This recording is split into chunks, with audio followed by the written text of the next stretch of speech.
哎呀，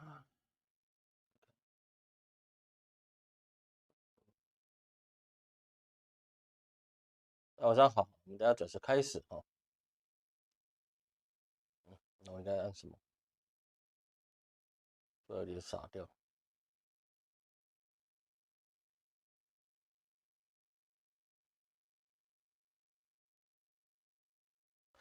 大家好，我是陈老师，欢迎大家今天收看我们的直播。老师已经回台湾了哈，因为本来还可以在有些事情还要处理啊，但是我觉得直播的东西啊，录播就差那么一点意思，你知道吗？我就觉得录播还差点意思，所以说啊，我还是赶紧接买了机票，赶快先回来啊。其他的部分呢，我等事情啊，我就等那个我们清明节法会之后啊，我老师再去处理啊。所以说有朋友跟老师约的，不好意思哈，老师还是先回来了啊。那其他部分我们在下个月吧，好，清明法会办完我们再去。那清明节法会啊，本来应该今天公布的哦，因为老师刚才遇到了一些支付的问题，那么就是说明天再公布哦。那我会推一个教学视频。那么这次的一个新的法会报名系统啊，还是老师自己自创的，所以是说呢，各位可以一次性的把你的亲属名字加进去，因为你自己是报名人嘛，那你也可以帮亲属报名。以后我们要做什么招财呀、点灯啊，什么任何一切的，你就按一次，点勾勾勾勾勾，你只要输入过一次，以后再也不需要输入了，有没有很棒？也包含往生法会，你只要建立好你自己的往生亲属的一个名录啊，以后你一遇到这个法会，你直接勾勾勾勾勾哦，按下去，你连输入都不用，你就只要登录账号密码啊，你就勾完了，你就可以报名了，对不对？然后就可以付钱，付钱然后报名就可以完成了，有没有很棒？哦，整个画面啊，所以把它变得非常的简易简洁，没有那么多花花绿绿的。也没有多怎么抽象派的东西，就是专门报名，好不好？任何手机都非常快，而且简体繁体啊，全部放在一起，就意思就是说，你支付宝、微信，然后台湾的或者 PayPal 的国际信用卡的，全部放在一起，一次搞定，一锅端啊，一勺烩了，这样有没有更方便呢？好吧，那个明天一定跟各位公布哈。好，那我们接下来看一下哈，这个礼拜的信息真的蛮多的事情。很多人问老师啊，老师现在那个美国啊跟以色列还在继续打，你说的预测的和谈怎么没有出现呢？哎，各位。如果你真的去注意到啊，它这个所谓战争的一个态势啊，其实我们可以知道，它虽然已经进入了第三周，但是啊，我们可以知道是说，美国跟以色列啊，基本上他们的攻击次数跟它的火力啊，已经开始降低了。为什么会降低呢？那是因为老师预测关系说就听我的话吗？啊，当然也不是，原因就是因为没有弹药了，库存打完了，对不对？你没有库存你怎么打呢？这没有库存你就只能退回去嘛，然后悠着点嘛，也就只能这么去做了。所以说啊，你现在虽然是说这美国跟以色列还是继续空袭哦，那伊朗还是继续被打，但是整体的一个模式来讲啊，它是变得是比较低一点的。但是反过来去想呢，其实伊朗啊，它本身它用的方法是继续持续的哦，你没有说一次特别强，然后后面或是一次特别弱，它一直不断的，然后用一个接近是什么呢？接近是一个应该算是个循序渐进的打法。所以说，我就觉得那个伊朗那个他们的国防部人或军人啊，是不是有去看那个中国的抖音？看了抖音，也给他出谋献策，然后呢，他就照那个方法去打，哎，打的战果还不错，哎，你知道吗？我们中华民族啊，那个兵法是真的很厉害啊，真的是非常厉害。所以说，我觉得伊朗啊，真的是有借鉴到这个地方。所以在目前为止啊，美国当然还是号称啊，他是只有13名的军人阵亡，然后呢200多人受伤。那实际上呢，我相信呢，我个人认为它是不止的。那也包含它的 F-15的战机啊，有些坠毁，甚至是说它还有其他的一些军损啊，其实他都没有去公布。那其实特朗普我们也看到是说，他其实是有意愿是说啊，我们是打到这个地方就结束了。但是他没有想到，就是说他都已经退了，他就已经跟你讲说，我可以不打了。然后呢，伊朗继续反击，说即使到这个状况来讲啊，特朗普想要找个台阶下，那他也下不来台，因为他已经被这个战场拖住了。你现在如果找个理由说完全胜利，然后撤出，那这个事情我们要讲到，它会有其他的副作用力。但是问题在以色列，以色列你打了那么多人了，你把人家打得七荤八素了，对不对？你打了加沙走廊，是不是？你打了哈马斯啊，你又打了伊朗，那造成别人200多个学生，210名学生啊去遇难，而且都是女童，还有一些小孩子，你打人家的学校是真的是一个很糟糕的事情。你打军事基地啊，你要死军人，这都没有问题。你们这个以色列就专门挑老弱妇孺去打，你打加沙也专门挑老弱妇孺去打。对不对？你要做的事情就很简单，这个过去中国历史上都有人做过，就是减丁，把你有生的人力资源把它消耗掉，让它没有办法在后面有补给人力的机会。这个东西啊，中国几千年前就玩过，你在现在放在这个战场上面，你当别人是傻子还是笨蛋？你就想减低别人的种族的有生力量。但是仇恨这个东西，它就像藤蔓一样，你越是去杀害别人，它越是会像藤蔓一样紧紧的、快速的繁殖，然后并且把你勒死。任何的历史都是这样去来的，没有办法去逃避的。就像德国洛榜美术生，他也是因为仇恨的滋长而侵袭了世界。他一战不被打不够惨吗？惨。二战他让全世界都很惨。所以说，我觉得以色列这个方法，你跟我讲他说你们在宣扬你们的宗教，我真的觉得是莫名其妙啊，莫名其妙，这个是实在是毫无道理的一个事情。所以在这个状况之下，即使要和谈其实现在都有这个态势的。那川普有说他要和谈计划，而且他一直跟大家去说，我们第一阶段的开战1个小时，我们就已经赢了哦，川式赢学嘛，他国的赢学，这个也没什么了不起。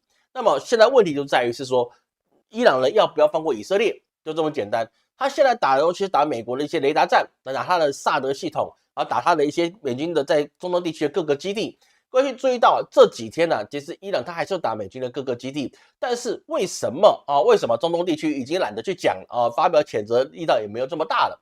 因为他的确打得很准，他就是打美军基地，对不对？那他也讲也是懒得讲，反正我讲不讲都打。那我一直讲你一直打了，我不如讲小声一点，反正你打就打吧。哎呀，抗议啊，不可以打我国家啊，炸吧，随便你啦，毁灭吧，是不是都变成这个样子？那在整个状况之下，对中东来讲，大家都是绷紧了一根弦，就是说。这个事情如果让伊朗退步，让伊朗让他去放弃让他再出现上一个哈梅内伊这样子的一个温和派的话，那么伊朗可能就此被踩到脚底下。为什么？因为别人杀你的总统，杀你的领导人，然后又杀你的小孩，然后呢，你既然可以接受别人停火，而你没有造成对等的报复，那这个事情是很难的。尤其又在于是说，以色列他还是持续的空袭。对不对？在这个状况之下，其实伊朗它持续的去反击的时候我们就跟我们之前所预测的东西是完全应验的。什么东西呢？我们之前在无论是打哈马斯的加沙走廊，还有打以色列、是打叙利亚的时候，老师都跟各位讲过一件事情：以色列想去做这件事情，你是不可能成功的。为什么？根据在以色列又狭长的一个国土上面，你国家的体量就是不足了。以色列900万人，你怎么去跟8500万人的伊朗去对抗呢？哪怕你的武器精良，但是人家是有一直循序渐进、不断的推进。你拿900万螳臂挡车，你如何能够把伊朗打服？哈梅内伊在，老哈梅内伊在，他还有可能跟你谈2声。但是现在你把人家给干掉了，那请问一下怎么办？没得办，没得商量就完蛋。所以说现在一直现在状况就是说，你两个是一个不对称作战的状况之下。那么你也没有弹药了，你国家体量也不够了，甚至你国家的有钱人都还包机了，赶快离开以色列，哪怕去黑海度假，哪怕去欧洲，哪怕去那个芬兰，哪怕去各个地方躲起来，美其名是度假，实际上就是逃难嘛，是不是？那么你要怎么继续维持你自己的战斗力呢？所以说过去它所谓的80%的空防率现在已经降到只剩下40%。那40%是防哪里呢？其实他们也是有战略性的去防，他们一般的民宅还就不防了。就是专门防很重要的地方这个其实我们去注意。说现在谁不想收手呢？其实很简单，就是只有那个纳坦雅胡他不想收手，因为他一收手他就完蛋了，所以他必须把全部的中东都拖下战火，哪怕把以色列人拖入了万劫不复的深坑，他也无所谓他也无所谓。所以说现在伊朗他其实状况是蛮差的。就是说呢，现在目前按照联合国的难民署通报伊朗境内已经有320万的平民是流离失所的所以说320万的平民这个其实是很大一个基数。但是对于8500万人口来讲那么同样的状况之下，那么以色列它受到这个几万人的影响的时候它其实也不亚于320万的伊朗平民的伤害这是一定有它的一个平衡比在这个地方的。所以说现在目前我们可以看到受霍尔木兹海峡的影响那个国际油量下降像油价一直不断的上升从我们上次讲到90美元，上次直播上个礼拜讲直播90美元，现在要升到118美元又涨幅超过30%的航运保险费用这个是最重要的成本。油价是一回事保险成本又是另外一回事。各位你要记得，油价是一回事，重点它的成本不是只有油价，它还有保险的成本，是不是？它既有保险成本，它增加多少成本呢？增加400%到600%的保费，等于说你保费涨了4到6倍。我就讲一句话，我们不要说商业保险你的健保或者你的医保涨到4到6倍，你能不能接受？这就有没有一件很简单的一个事情？因为你石油它是一个必须去取得的一个基础资源，那么保险又是让它不要去受到完全损失的地方。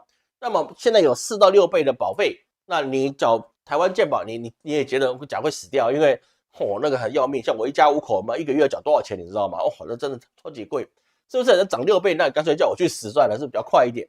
所以说，通货膨胀你不能只看单纯的油价，要看后面的冰险的问题，就是保险费涨价了，那这个钱自然都会加诸在你这个所谓的燃油上面的成本。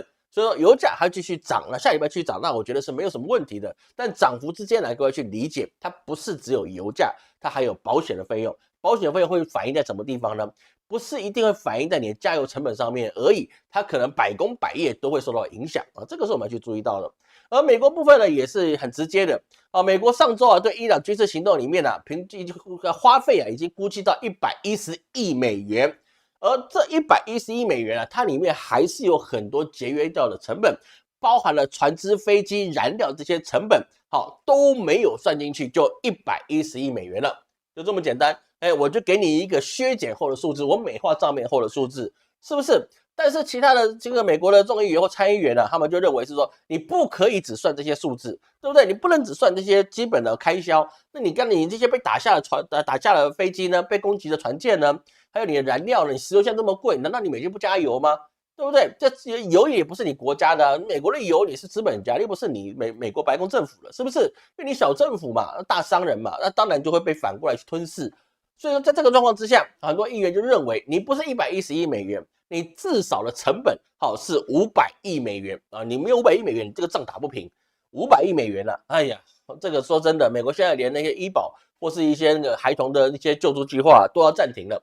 然后你把这个100亿到500亿美元的钱花在替以色列去打仗份上，这个东西其实我说白了吧，在台湾还是有很多人去赞成，我也不知道你在赞成个毛，那个我真的觉得很有趣的一个事情。但是呢，这个会让美国造成了一个非常雪上加霜的一个问题，加上它的美债殖利率又增高，所以这个对美国来讲是一个长期，而且基本上你没有2-3年是很难消化这个讯息的一个状态，这是非常危机的一个事情。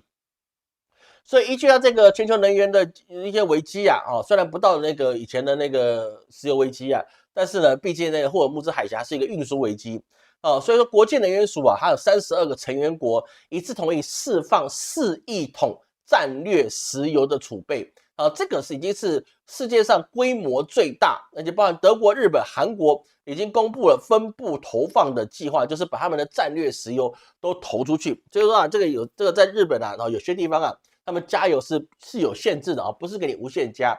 因为跟我们之前所讲的事情是很直接的，是不是？这我们讲很直接的，日本它基本上8-9成的能源都需要从外面进口来，那么你又不能跟俄罗斯买，对不对？那你只能跟中东买中东被卡死了，你跟美国买可不可以？当然可以，日本也可以跟美国买，但是他妈有够远对不对？太远了那成本太高了，那个中东油也过不来，那么绕一圈过来也很贵。所以现在问题就在于是说，日本你想要油你买不到，不是他们不花钱，问题就是在于你花钱你买不到油，现在是一个最大的关键。而这个状况对台湾有没有呢？对韩国有没有呢？有，也是有的也是有的，各位，那只是没有把它消息可以把它整合出来给各位各位其实有兴趣，你可以这位老师给你提的问题，你去问 ChatGPT 你去问豆包，你去问那个什么 Cloud 都行。这个东西都可以达到相对的一个答案这个要去各位去举一反三的去思考。既然各位现在到了 AI 时代你可以拿 AI 来验证老师的一个说法我觉得哪怕老师是错的，你也可以辨别老师是错的，好吗？这个是一个很重要的事情。所以说在这不好意思，所以说在这伊朗他有提出停火条件就是很简单，承认伊朗合法政权还有支付战争赔偿。哇靠！现在伊朗叫美国还跟以色列去支付战争赔偿，你这个点人家就不可能同意的嘛，对不对？还有国际社会提供防止未来侵略的坚定保证，就是以后没有人可以打伊朗，这个事情以色列也不同意对不对？人家是以这个犹太复国主义的，是不是？伊朗那些什么伊朗什么那些叙利亚都是应该是他们的国土，是不是？他们光荣的土土，神应允之地，对不对？那当然也不行，这个是达不到的一个事情。所以说，这个伊朗提出的停火条件，基本上也是一个没有人可以答应你的事情，也不可能达到一个事情。那么特朗普他的意思就是说呢，他认为说冲突即将结束，但是下个礼拜还可以继续。他的说法就是会变成状况，这个状况是很大的问题哦。但是他表示是说，伊朗境内已经没有可打击的目标啊，但是以色列国防部长又说，行动是无时间限制、无红线约束，这个东西就变成美伊之间的一个步调不一样了。各位，其实在这个状况之下，我们要去理解一件事情，特朗普谈判学啊，他就必须要有一个模糊空间。各位如果也去研究川普啊，他本身在任何他的著作或者任何过深的一个历史啊，我们都可以知道，他喜欢打的是极限施压。极限施压，它有一个前提条件，就是模糊策略。你根本不知道他手里有什么牌，所以他极限施压的时候，你会被他震慑住的时候，你一时脑袋宕机，不知道该不该去验证他的消息的真伪，因为他现在很强势，我似乎该反应，应该什么？应该防御他，还是我应该去接受他，顺势的让自己造成一个什么比较低的损失啊？不然他那么强大，他把我灭了怎么办？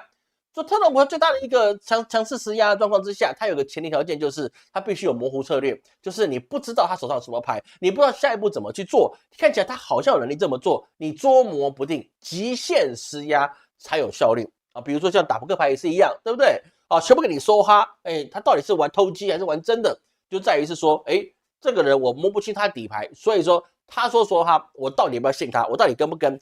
跟了，如果他说是真的，那我全完了。对不对？牌桌就是这样子嘛。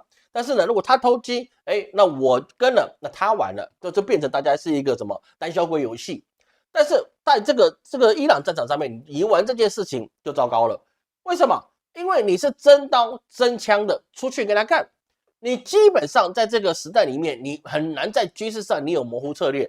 大家都知道你美国有多少兵啊，你也知道你多少那些所谓的这些爱国者，或是你这些所谓的那些什么哨兵几号的。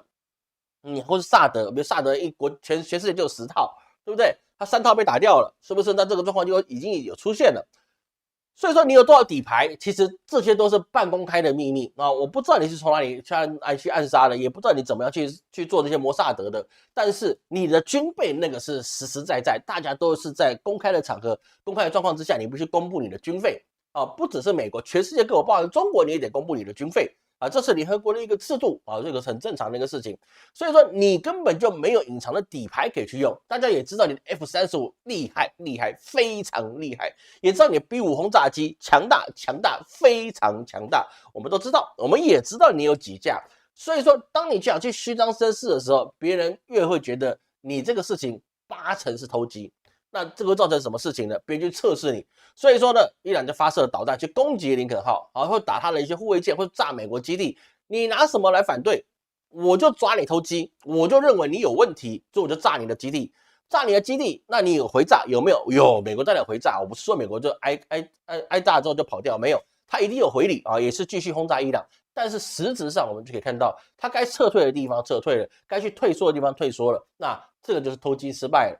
所以说他在跟我们讲是说啊，战争可以随时结束，我们已经赢了，但是呢，下周还会继续。这样偷鸡能不能在战场上实现说他所谓极限施压或者是一个捉摸不定的特色，好让别人继续听他呢？我们可以现实的看到他是不行的，这个目前为止没有人会信说美国你可以完全压制伊朗啊，当然也是有啦，比如说老师最近在今天回来嘛，我看我自己的那个评论里面就出现一个。这个术士啊，讲什么老仙我忘记了，他就说那个俄罗斯都要被乌克兰打下来了，然后我竟然还说俄罗斯快赢了，我也觉得蛮厉害的，我也觉得这个有些人脑回路是非常清奇的，我们可以欣赏他，好不好？他讲的应该是真的，我觉得吧。所以在这个状况之下，你整个形势就变得很诡谲，大家已经看破你特朗普，美国你有多少实力，大家都已经心知肚明了，而且最大的问题就在于是说。老师之前跟各位讲过，上帝不可流血，一旦你亮出血条，你就是可击败的状况。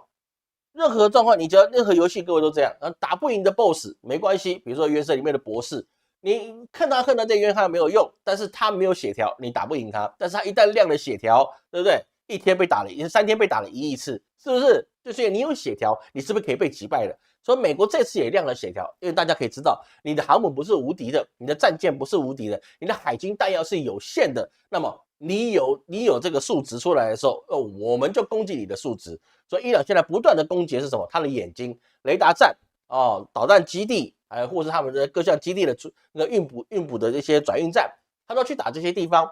所以说就变成是说，哎，一个一个把你弄瞎，一个让你没有办法去监视到我的时候，你能靠的东西就只有 GPS，靠无人机，那么你的反应速度就会稍微慢了一点啊，稍微慢了一点。那对他们讲是不是有利的？当然就是有利的。所以这场战争打的其实是什么？打的是心态，打的是科技，打的是后援。所以说老祖宗诚不欺我，大军未动，粮草先行。美国已经粮草先行了，但是它能维持多久的粮草，这就是一个很大的一个问题。所以说现在战术，伊朗现在从对等反击转向了连环打击的一个策略，就是一直不断的去消耗美国跟以色列的他们的国防力量，反正我就是便宜啊，这跟我们一开始的预测也是一样。伊朗自己完全的这些军工体系的产业链，所以是说你怎么跟我耗，我都只有你的10%的一折的价格，我就可以打你。你打我花100块，我打你花10块，我经济不如你，但是我的工业体系完整，我原物料可以偷偷进口来，但是我有能源，因为我有石油嘛，我有能源，我就可以做武器，有武器我就可以打你，是不是？再加上可以跟中国进口一些什么瓦斯罐啊等等之类的，对不对？那还是有用的，是不是？这个也是蛮有意思的一个状况，所以我们要去理解是说这个状况其实消耗下去伊朗不会赢，美国也会输。然后呢，美国也不会赢的，3个都不会赢，伊朗不会赢，以色列不会赢，美国也不会赢，3不赢的状态。这个就变成可以算是3输的状况，因为伊朗它做实的也是消耗到很大的国力。所以实际上来看我们在这一周美国的确减弱对伊朗的攻击力道，这是一个很确定的。比如3月12日3月12日美国跟以色列战机对德黑兰的平民区就是伊朗德黑兰平民区它的轰炸架次比上一周老师离开台湾之前它就锐减了60%，这是不是很实在的一个事情？但是你在一般电视上是看不到的，但是实际上它是锐减的蛮多的一个状态。这包含自己以色列也承认了，它自己弹药不足飞机人员疲劳，军事行动无法长期的高强度的持续，所以说它也只能放慢节奏，缩小空袭的规模。这个东西你去 Google 一定找得到，但是你在主动新闻上面，他不会跟你讲这件事情，所以我们要懂得去利用这样子的一个信息差，我们才能够掌握世界的一个局势。所以美国态度也出现了一个转变，比如说美国总统已经叫停增派航母战斗群跟地面部队的计划，他们自己官方的表示是说嘛，将与以色列商量结束军事行动。那在讲这件事情的时候，是不是也符合我们的预测？我们上个礼拜预测这个月3月开始会和谈。对不对？开始做和谈的一个状况。那在这个状况和谈完，他是不是真的和谈我还是告诉你，这个和谈也不是真的和谈，他们只是想拖一下速度，然后让后面的军火开始补上来，然后继续给伊朗再一次迎头痛击所以和平没有那么容易，好吗？打得一拳开免遭百拳难。所以说这个有些时候这是需要老祖宗智慧才能够去防御好自己这个是一个很重要的状况。而包含以色列他自己的外交部长也说以色列不寻求与伊朗进行无休止的战争。但是呢，他又没有说战争可以停止，他说我战争还是可以持续下去，就变成什么矛盾立场。国防部长说我可以去持续战争，外交部长说我没有意愿跟你进行无休止的战争。那这个状况就代表什么？我跟你打模糊战，那很简单，大家也看破你了。以色列你也有血条，对不对？有血条就已经打得赢，那你的铁穹也不是无敌的嘛，是不是？所以说你整个状态，你的你的这个美国的一个军火消耗了100亿到500亿之间的钱。还有油价整体都开始飙涨，油价这个涨价它不会是立刻的反映在民生，但是它会逐步反映到民生。说当现在霍尔木兹海峡封到现在第2周第3周了，所以我们就可以确定一件事情，这个油价将会在4月的时候卷土重来这个让大家面临到什么叫做高度的经济的通货膨胀跟经济紧缩。膨胀之后还会有经济紧缩，为什么？因为大家花不出钱来了。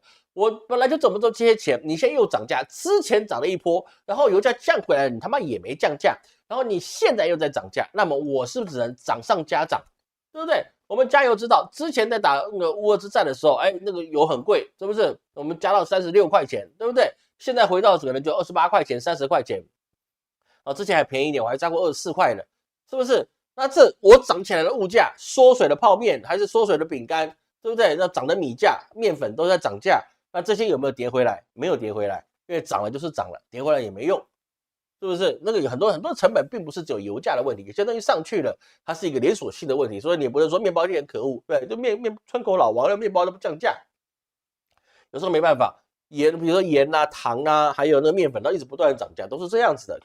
那现在再涨一次。所以说同样的状况之下，同样的区间，它一直涨跌涨跌涨跌，但是你的物价是直线性的上升，我要去理解这个很可怕的一个状况会发生。所以说啊，现在即使他们继续在进行的军事行动啊，但是大家都在想一个可以下台的方式哦，但是这个有困难啊，这个是有困难的一个事情。比如说什么？比如说你伊朗啊，他现在也是继续的攻击，比如到今天吧，到3月15日为止吧，今天3月15嘛，3月15为止啊，伊朗就是持续的攻击啊，也有几率他继续加大他自己的反击力度跟目标，也很简单，因为他前面打出去这些导弹已经消耗掉铁穹的一个防御系统了，那么他一直用一些低频的或是一些老旧导弹去试，发现你越挡越少，越挡越少，越挡越少，那后面它继续在增加，那不就是顺理成章的一个事情吗？所以它过去除了以色列本土啊，现在覆盖到沙特、伊拉克、阿联酋、巴林、科威特、卡塔尔啊，这些东西都有在继续的攻击，但是还是一样，它只攻击美国基地啊，没有打到一般的这个老百姓，而它武器啊也变成是说，一般的导弹、火箭弹升级到了什么？升级到了一个操纵型导弹。或者是法塔尔的高超音速导弹，或者是一个弹道导弹啊，开始去攻击了以色列的本土，还有一些美国基地，让他们的防御系统啊崩坏的会比较快一点。所以从这个46到50，到今天好像是第51吧，好，第51次的攻击啊，其实真的是影响很大的啊，真的是影响很大的。所以说啊，累计打击啊，伊朗大概射了1800枚的导弹啊，7000架无人机。那依照别人猜测，他应该有2500发导弹。如果他现在发了1800，他应该没有剩下多少导弹了。但是目前可以来讲，外面呢估计他只有2000-3000发导弹，这个事情啊，可能不是真的。他们可能比他们之前所拥有的还要来的更多啊，这个是我们要去知道。所以整体来看啊，真的强弩之末的，既不是美国，也不是伊朗，反而就是以色列，因为以色列的你国土的体量太小。你跟不上。我们讲一件很简单的事情啊，老师在抖音上面有看到一件事情，后来我去调查，还真有这么一回事啊。比如说什么，以色列它现在重点系统要防什么地方呢？防2个地方，含水淡化厂跟它的粮仓。它粮仓分为南北两端，这南北两端的东西，如果它被攻击了，那么以色列就会发生粮食危机。粮食危机有没有要紧？不要紧，但是要运粮去以色列，那大家的成本就变高，那以色列又会变成一个新一轮的通货膨胀。那这个又是一件一个事情要发生。那通货膨胀会不会造成了以色列全部人都受害？也不会，有钱人都跑了，你知道吗？有钱人花几千万美元包机跑都可以跑，反正他有的是钱嘛，他没差。他可能有几十亿身家，花几千万把一家人接出去，那这是可以花的钱嘛？所以很多事情啊，就变成是说，承受最后的一个伤害的，终究还是基层的老百姓啊，这个是一个蛮糟糕的一个事情哈。这两个相比之下来，伊朗已经穷习惯了，那伊朗可以吃苦，那么以色列的百姓他能不能吃苦呢？他就是一个很难说的一个状况。而加上现在特朗普加上他那个什么，加上那个以色列，他们很做好一件事情是什么呢？他们原来把伊朗里面的反对党的力量全部消灭了。为什么？因为以前做出来的这些游行示威、反政府示威、抗通膨的示威，一律是反谁？很简单，反哈梅内伊，对不对？反哈梅内伊。那么后来，你现在帮着他们清君侧，把军给清掉了。那么没有反对党目标的那个人，没有老哈梅内伊了，那这个锅你能让新哈梅内伊、小哈梅内伊去解决这个承担这个锅吗？不行，因为你才刚上任，你怎么让他扛这个锅呢？这不对嘛，对不对？他们又没228，是不是？那都不是现代人去扛以前的锅嘛，不能这么讲嘛，对不对？所以就变成是说，小哈梅内伊，他对他来讲，你无可指责，因为那是老哈梅内伊的政策。好，老哈梅内伊已经被干掉了，他又是国家的领导人，那就变成整个反对党，你谁反对谁送命。因为现在就是众志成城，说白一点，有点像什么了？国民党时期，在中国大陆时期怎么样？一寸山河一寸血，10万青年10万军。你今天不跟他站在一起，哪一天我们就是别人的奴隶，我们就是那个异教徒的奴隶，这个是不是就大家就有这个危机感？所以现在伊朗的确过日子还是很痛苦，但是再怎么痛苦，也比为奴为仆来的强，也比随时被人家屠杀来的强。因为国家领导人都可以被屠杀了，那么你不要说他贪污，你也不要说他腐败，他都被干掉了，死者为大嘛，对不对？他已经跟这个伟大的上帝去吃手扒饭了，你怎么跟他去讲？说这个是有个问题的。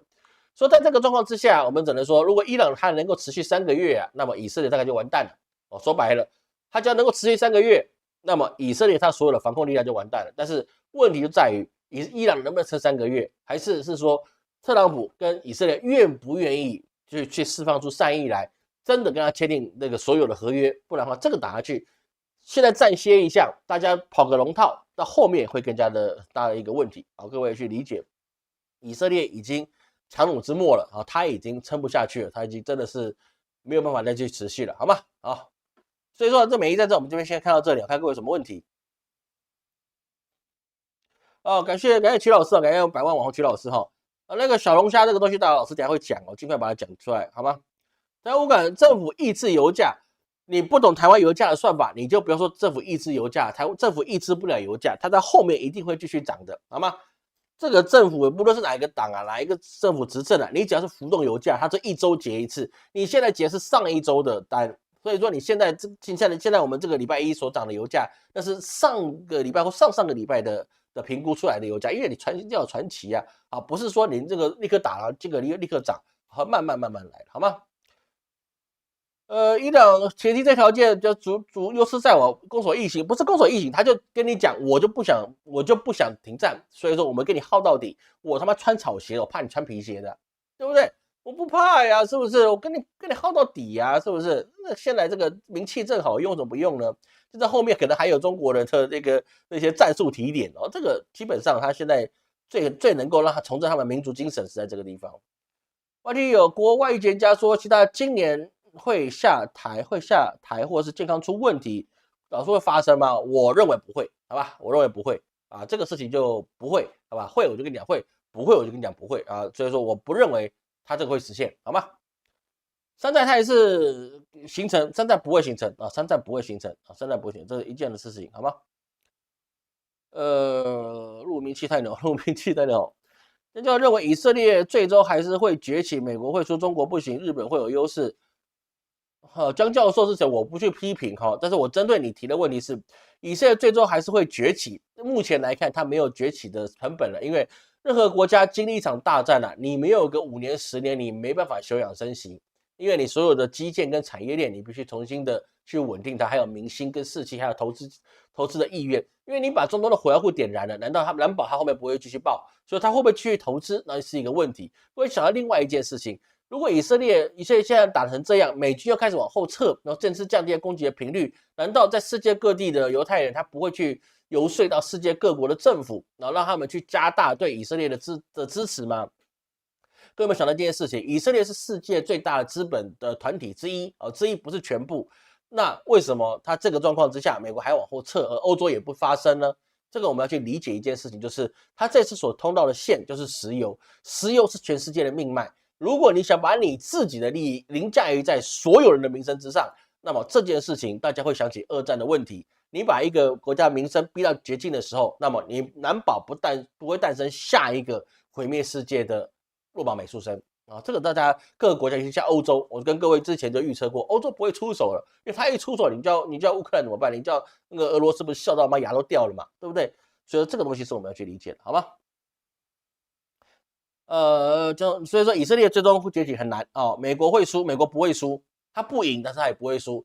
我们之前在5、6年前就跟各位预测过了，世界一定是4大块，欧洲、美国、俄罗斯跟中国的4大块，然后这个东西老铁都知道。那为什么为什么美国跟欧洲是分开呢？当时我跟各位去讲过了，美国跟欧洲一定会分开，因为彼此的利益不一样，一定会产生了矛盾。当利益产生矛盾的时候，你必然是分道扬镳。有事可以谈，但是没事你别来找我。就是这个是我们之前很早以前讲过了，老铁可以发个声证明老师真的是讲过这件事情的，好吗？中国不行，中国可行了中国可行了。日本会有优势，日本一点那个鸟优势都没有。我现在跟你讲很明白了，中国一点鸟优势都没有。不，我是日本的，日本一点鸟优势，它到哪里优势？它的油都不够，米也太贵，你跟我讲它优势在哪里？都可以买爱思，回答我优势在哪里？对不对？看别人预言，我觉得都是 OK 的。叫你看老师节目也是 OK 的。但是呢，我讲的话或者其他人讲的话，你要去找资料来验证这个事情有没有可能会发生。像 AI 这么好用，对不对？问 GPT 嘛，这个有没有可能这个你要看他的说报告，我们才能够去理解它，好吗？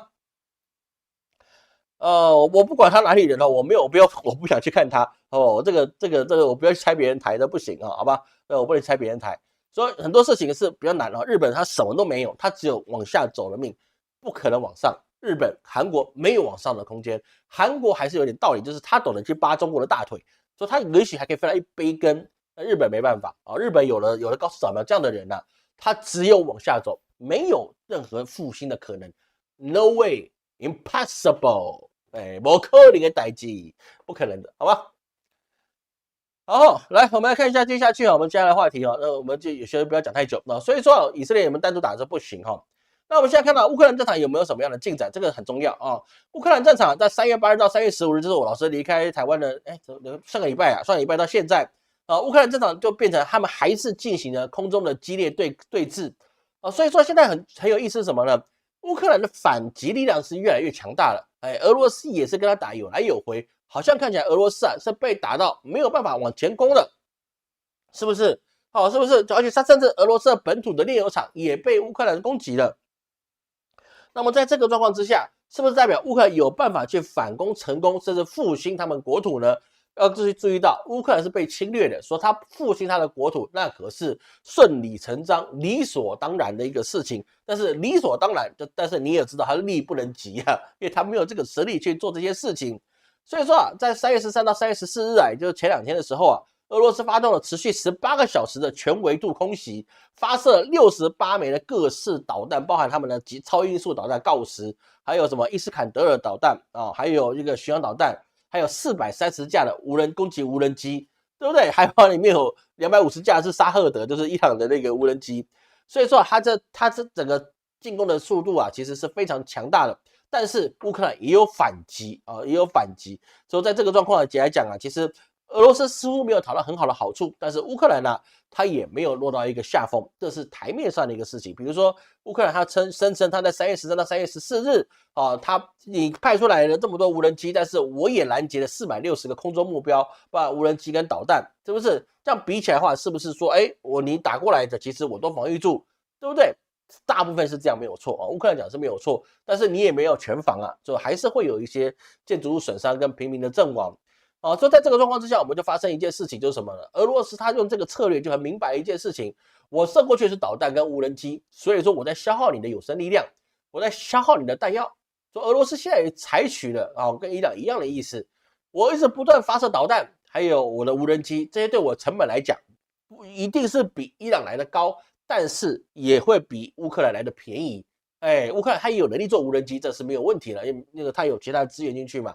但整体来讲，你可消耗的国力就不一样可消耗国力不一样。所以说现在俄罗斯的战策其实很容易看出来，我一直不断消耗你，看你能够消耗多久。尤其现在欧洲他们也在准备什么？我准备300亿美元要再去支援乌克兰。300亿美元你看这2-3年前吧，3-4年前了那个当时300亿美元那是说给就给，现在是大家要筹300亿美元。所以你一直不断消耗过去之后等于说它不是只消耗，它不是只有消耗这个乌克兰本身的力量，其实俄罗斯现在也在消耗欧洲的力量，因为欧洲你得花钱给乌克兰，那这个是不是很有趣的一个状况产生？说整体状况之下，你说欧洲还有没有余力去加入所谓的中东战争把特朗普气死了，去骂那个西班牙皇帝总统也去觉得欧洲你很不仗义，为什么？因为你们都不来，那我只好慢慢的往后撤，因为你们不来嘛，我叫不动人了。所以说我老师跟各位去讲过，现在的美国就像什么周王室，你去亲征之后，如果你亮了血条，代表你周王室并不是无懈可击的，你并不是无坚不摧的，那么所有诸侯对你产生了一个怀疑。那所以说乌克兰跟俄罗斯也是一样一直不断的消耗状况之下，那么你美国你还能给多少的资源去给乌克兰呢？而且甚至他现在跟乌克兰去从他那边调出来他们那边的一些无人机的资源，要去支援那个中东战场。那你人家都在打仗了，你把他资源拿走，那是不是一个滑天下之大稽的一个事情呢？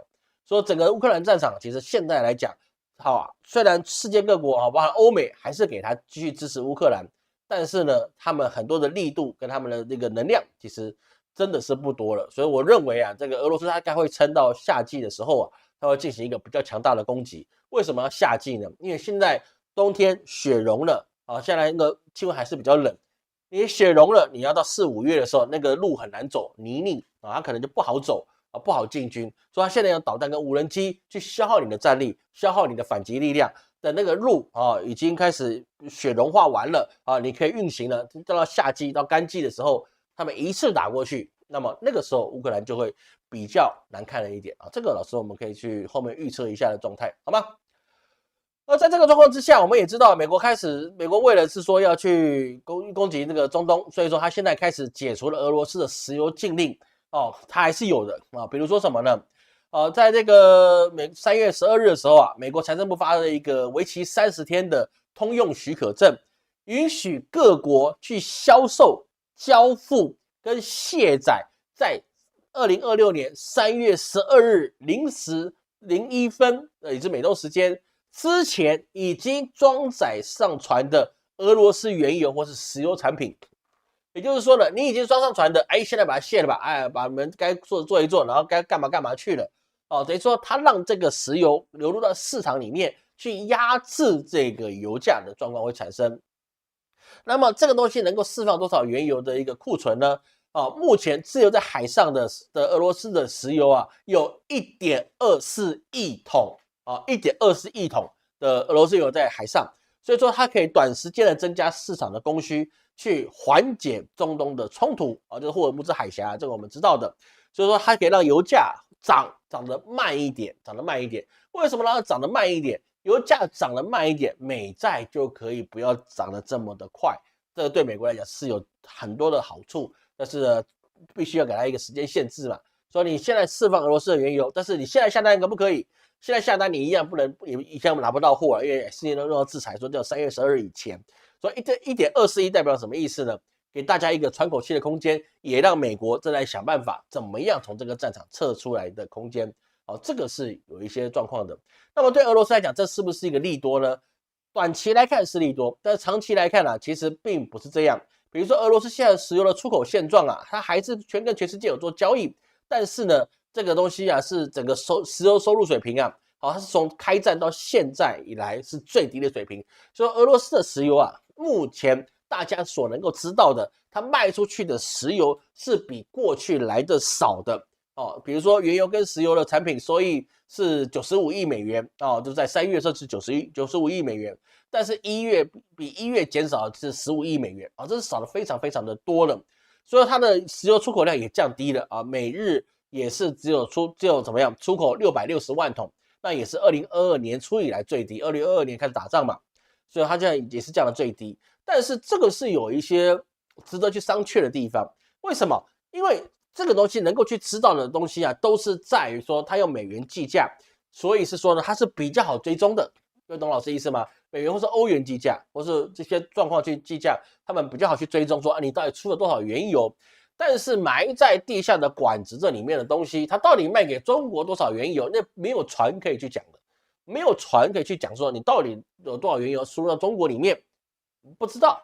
加上那如果是说其他的买家是用人民币去结算，那也不一定会被追踪出来。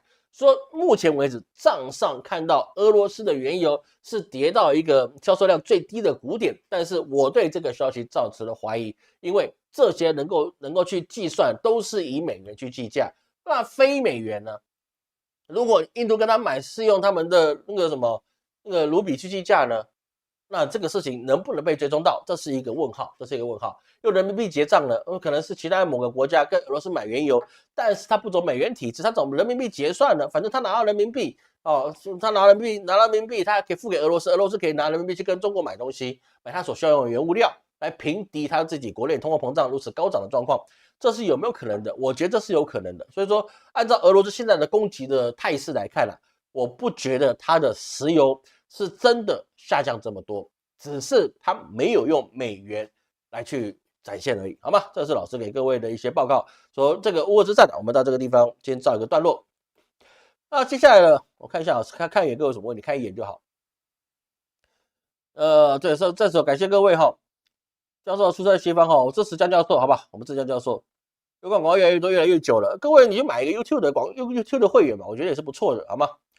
这广告不是我去置放的我先跟你讲，我是身为 YouTube 的主播，我不能控制他广告什么时候放，好吧？这不是我放的，我就他妈一个人直播，旁边金老师那边偷听 live 摇滚区，对不对？我们没有办法控制广告的，广告我没有办法控制我先跟你讲真的广告不是我控制的，好吧？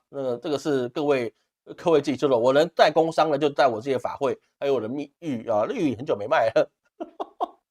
要不要再做？各位有没有兴趣再买我老师科的这个名誉啊？给老师反映一下哈，老师可以看各位的反应，有需要我再去科，好吧？科那个好点麻烦，科那个有点麻烦，好累。哦，要洗啊，要干嘛的？还要持咒，哦，累死了。有兴趣跟老师讲吧，老师看要不要今年再科一批出来，好吗？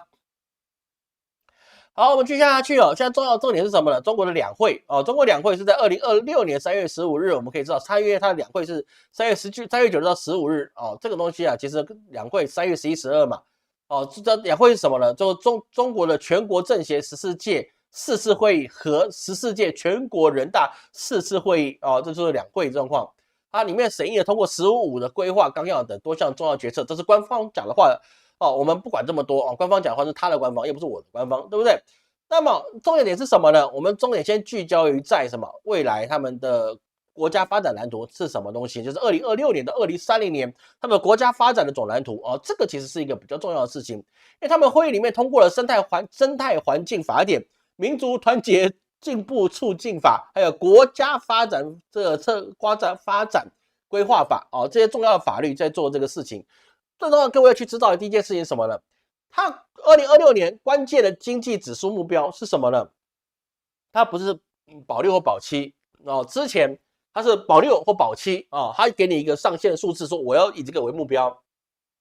但是在2026年啊，它的国内生产总值就是 GDP 的增长，它现在设定的是什么？4.5%到5%之间。所以说，它第一次是使用了区间法来去判断它的一个所谓的 GDP 的成长。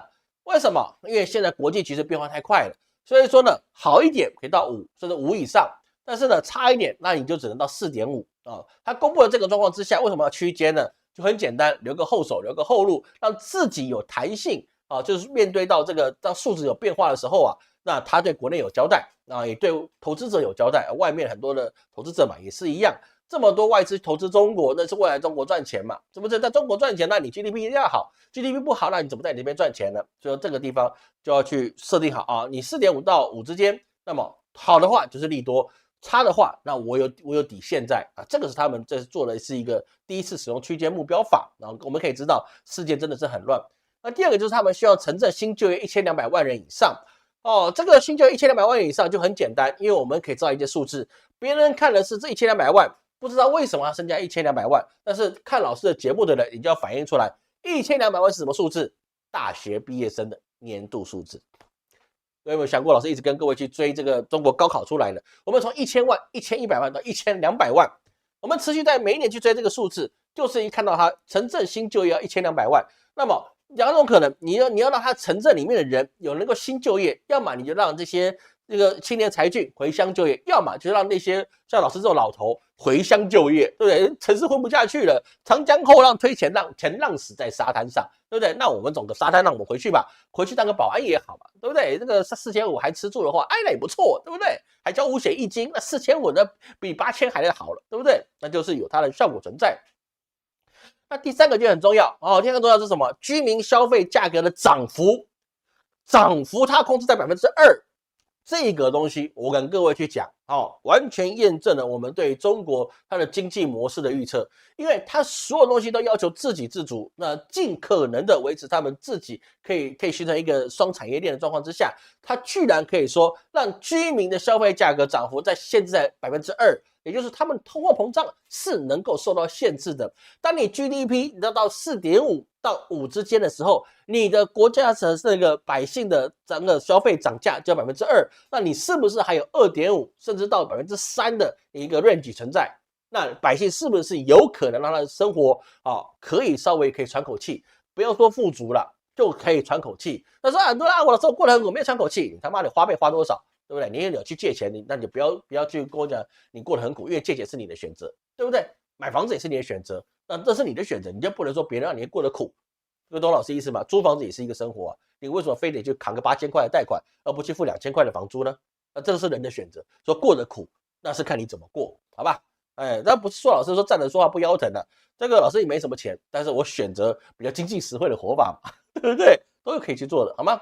那么他们还有第三个就是第四个就是粮食产量稳定在1.4兆斤左右，1.4兆斤大概就是7万公斤吧，7万公斤的粮食生产量这个东西7兆公斤的粮食生产量。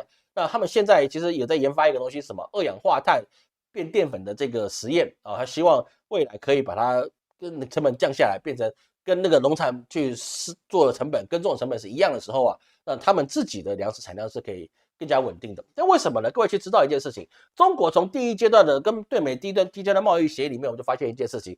为什么贸易协定它里面都要是讲大豆？你为什么不讲稻米？为什么不讲小麦？为什么不讲高粱？你为什么不讲其他？你偏偏讲的是大豆？为什么不讲绿豆、红豆？对不对？你大红豆，对不对？芋头是不是？为什么不讲？就讲大豆？因为大豆这个东西是不是中国种不出来？不是，中国种得出来，但是耕地不够中国耕地不够种大豆是不是？种大豆的话，你浪费那个土地是不够的。中国这么多的耕种带那你都去种大豆，那就不划算，所以它必须要进口大豆。那你要进口大豆，那你就得跟阿根廷买或者跟其他跟美国买跟很多的国家去，还有巴西去买这些大豆买回来，那当然是为了牲畜比如给猪鸡牛羊猪主要是猪来吃的这些榨油之后的豆粕还有你自己的食用油。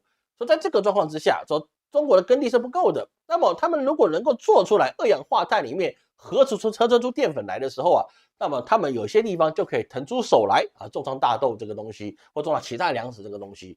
那么现在对于二氧化碳去生产这个淀粉，为什么它现在没办法实操到可以变成真正供应他们的粮食呢？因为很简单一件问题，就是哪里呢？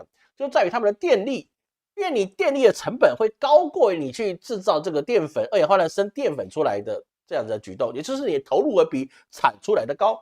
因为投入比产出来的高，那你做出来的东西就没有价值。各位懂老师的意思吗？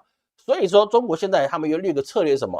不断的去开发核融合、开发风电、绿电，还有河流电水坝电各种电，就是让你的电力成本降下来之后，还有余力去让这些绿电去生产。因为这些绿电有个缺点是什么呢？绿电是不能够储存的，发多少电你就只能够用多少电，剩下没有用完就做垃圾电，发了就发了，对不对？你也不能存起来，是不是？所以你就只能浪费掉，发完电就没了消失在这个宇宙穹苍之间。但是如果他们现在已经可以规划到，就是说绿电可以有剩下的垃圾电，如果拿去做这些淀粉的时候，然后它一旦成型，那么那个粮食问题就可以获得很好的一个解决。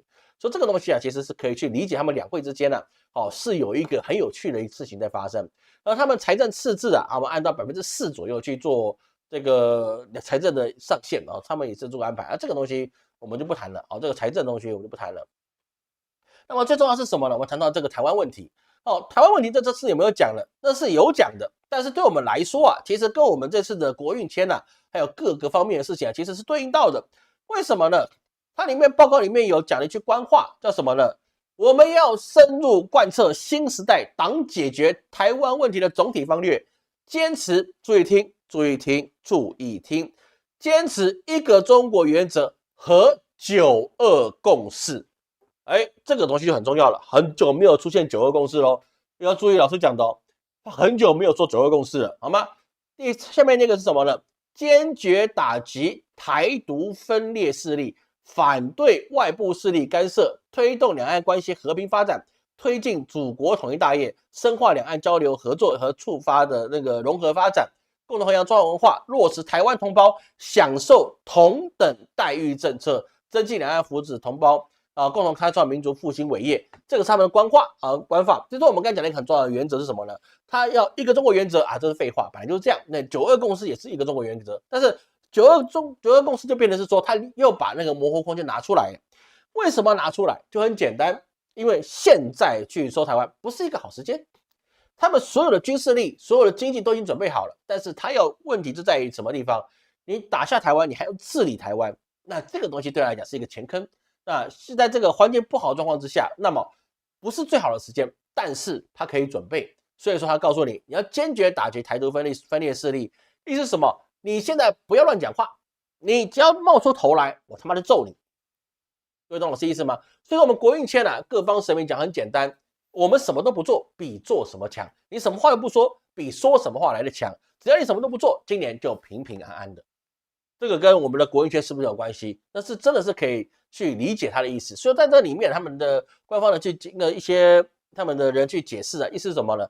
他的反独力度升级他的措辞从反对台独势力变到打击台独势力。哦，我不是站在中国方向说话，我在解释他们的用词，好吧？不要给我乱扣帽子。我先跟你讲，乱扣帽子，我生气油，我告诉你，我生气油。啊，就说他打击台独，意思就是你不讲话，我他妈就算了。你一讲话，你也搞出什么活动来，幺蛾子出来，你美国爹理不理你，我不管你，我一定理你，我他妈一定揍你。就说这个东西啊是一个很重要的事情。那加上还最重要的是什么呢？要台湾同胞享受同等待遇的政策，也就是说呢，台胞证或是台湾居民居住证啊，让他们在他们的国家境内有一样的使用他们身份证一样的权利。至于是不是能够达到，其实我现在所对两岸之间我所了解的确有这方面的进展啊，这个不知道该怎么去讲啊。比如说台湾的去办居住证，你是可以办理他们的医保的啊，可以办理医保，也可以去缴纳五险一金，这些五险一金本来就有，但是医保你可以去做了，会懂老师意思吗？而且台湾的同胞在过去的时候，你很多东西啊，当地人不好去落的户口，台湾人是比较好落户的啊。这个东西啊，包含台湾的学子啊，过去通常也是比较优待的。所以说啊，这个其实很多事情啊，其实是有变化的。但是我还是不建议啊，你那个一般的人，一般台湾的学生啊，尤其是那国小、国中、高中啊，你跑去念大陆的学校，卷死你，卷死你啊！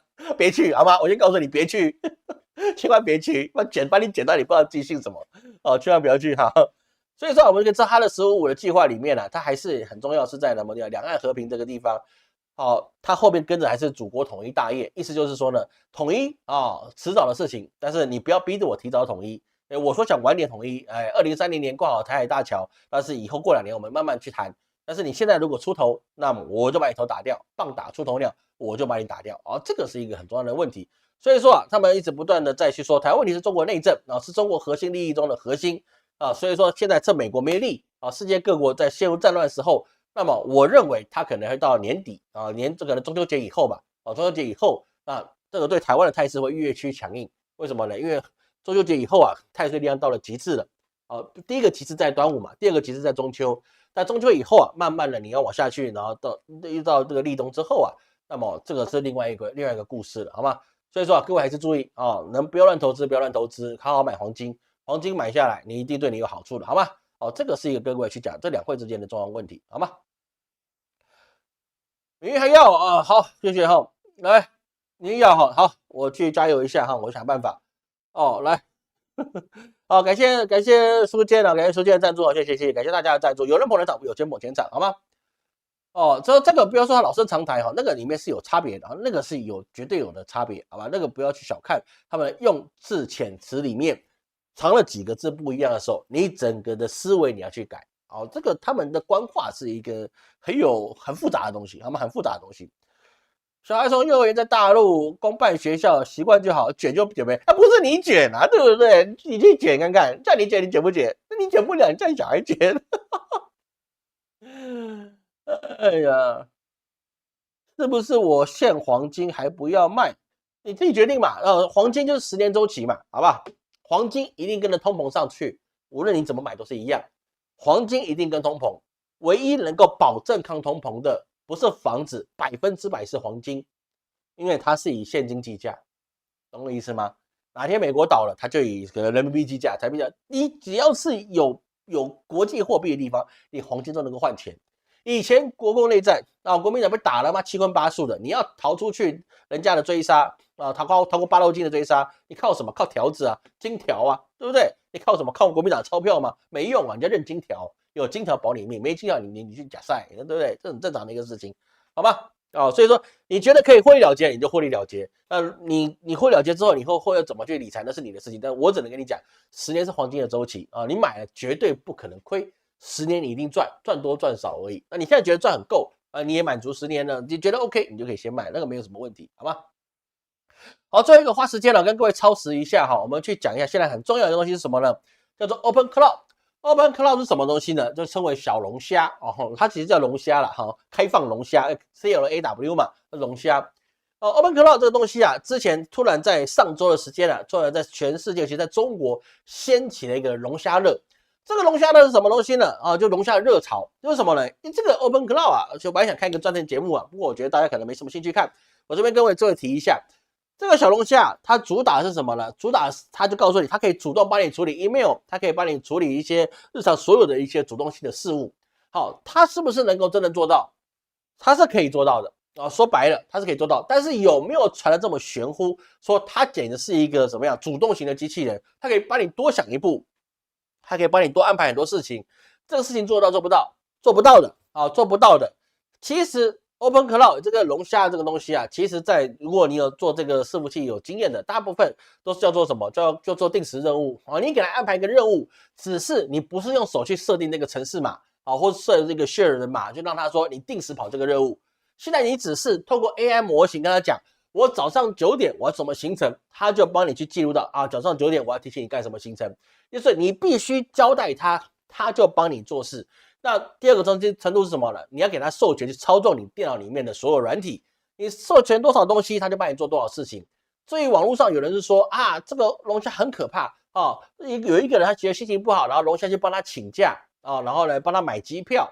然后呢，他帮他去订饭店，帮他做好这个事情，能不能达到？是不行的，这个事情是不行的，因为老师自己有养龙虾，然后我花了很多时间去研究这个东西。我自己现在有一只龙虾，对我来说挺好用的，但是它的问题也很多啊，问题很多。说一般人能不能用龙虾？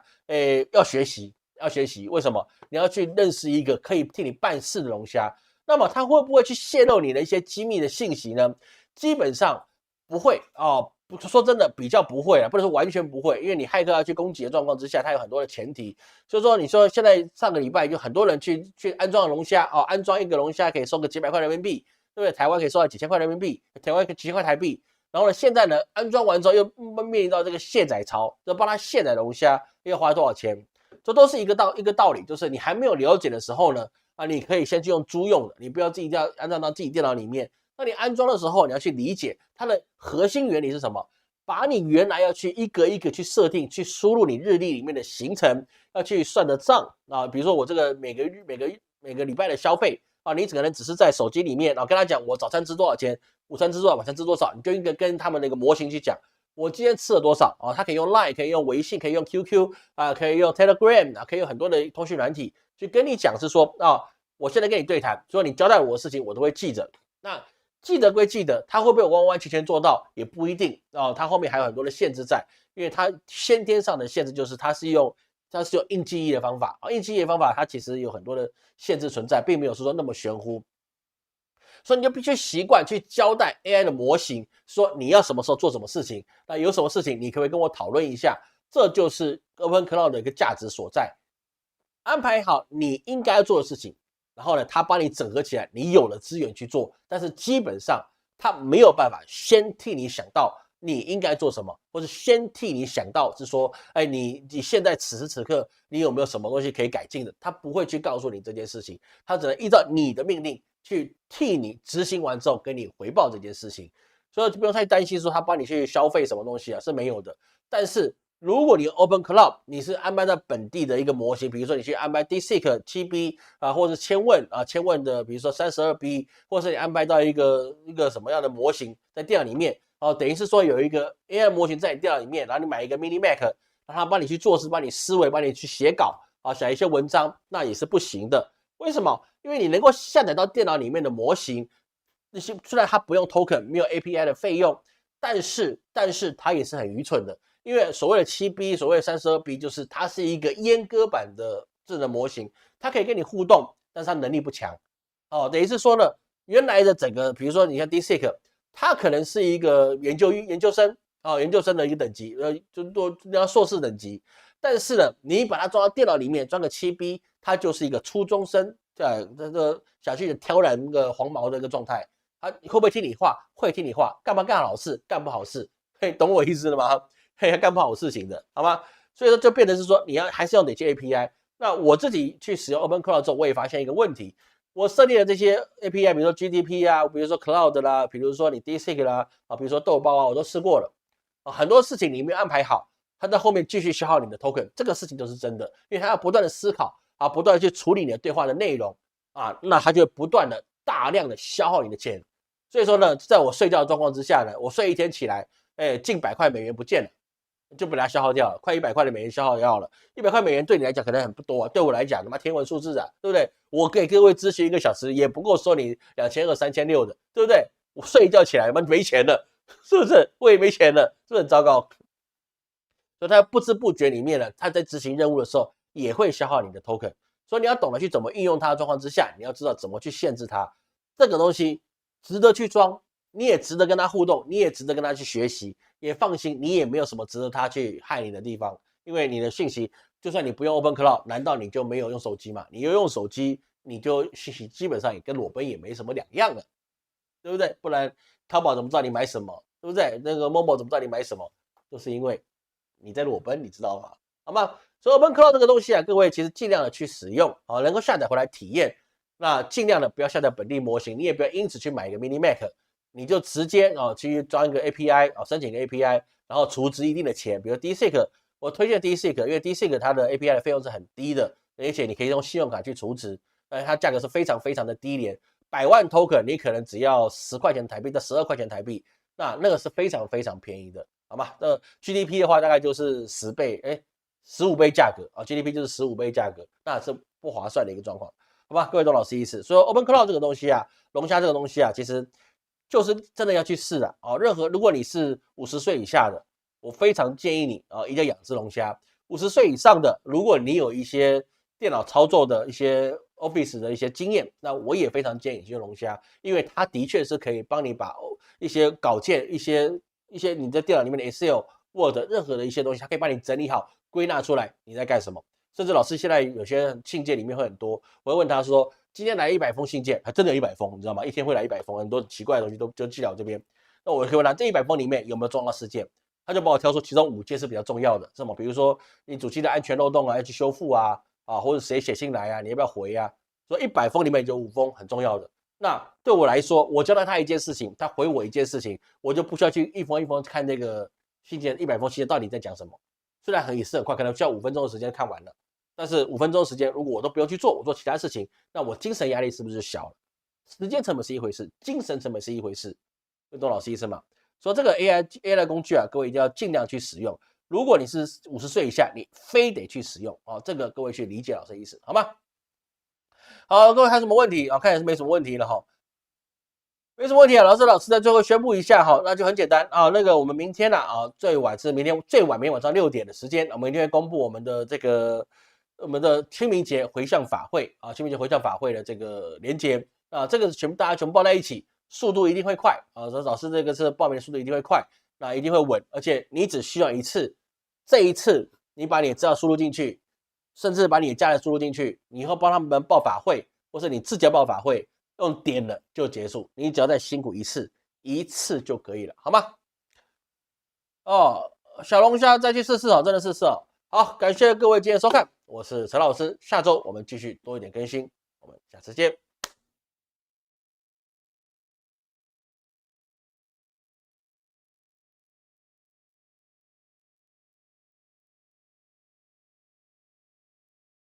看一下结束没